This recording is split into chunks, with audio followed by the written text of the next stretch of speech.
kadın, kadın, kadın. Aile doktorumuz kadın. Aile doktorumuz kadın.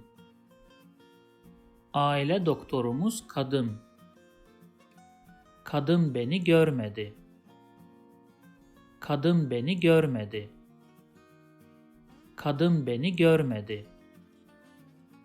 Ben duygusal bir kadınım. Ben duygusal bir kadınım. Ben duygusal bir kadınım. If you like this video, please subscribe to my channel below for more videos on Turkish grammar, vocabulary, and pronunciation. Also, if you think this video can benefit somebody else, please share it with them.